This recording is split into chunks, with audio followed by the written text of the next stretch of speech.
नमस्कार, आपका स्वागत है, अभिनंदन है। हमारे साथ हैं कृषि समृद्धि आयोग उत्तर प्रदेश सरकार के सदस्य और यहाँ अंबाबाई एक स्थान है जहाँ पर आप बहुत ही अच्छी प्राकृतिक खेती करते हैं। तो आइए जानते हैं उनको इसकी प्रेरणा कहाँ से मिली और इस समय उनका क्या कार्य चल रहा है।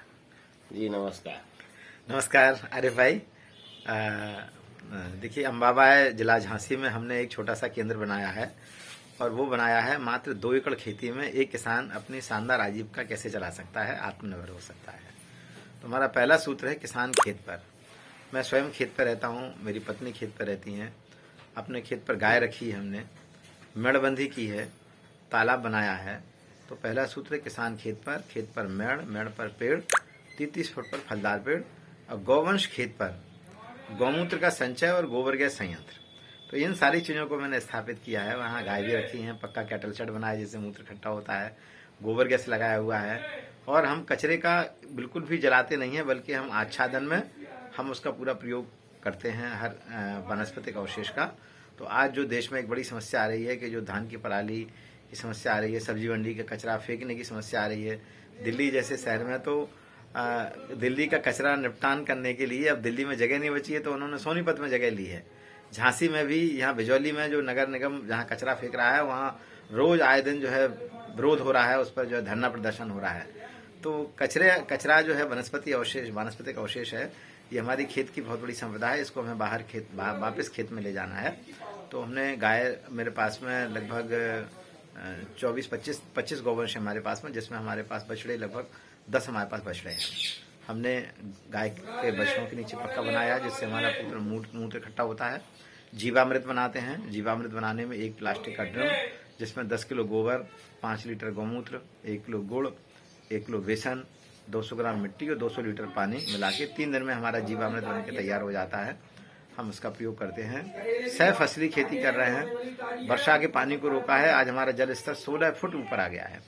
तो कोई ये कहे कि गाय समस्या है, ना गाय समस्या है। यदि हमने मूत्र गोबर प्राकृतिक खेती का प्रयोग किया तो गाय हमारा एक बहुत बड़ा साधन है जिससे हम अपने जीवन को बचा सकते हैं। क्योंकि बढ़ती हुई बीमारियां, घर घर में कैंसर का, किडनी का, डायबिटीज, ब्लड प्रेशर की बीमारियां बढ़ रही हैं, अस्पताल बढ़ रहे हैं, चिकित्सा का बजट बढ़ रहा है। इस सबको यदि हम रोकना चाहते हैं और आने वाले समय में बहुत बड़ी बीमारी 25 साल बाद होने वाली है, वो इनफर्टिलिटी, नपुंसकता।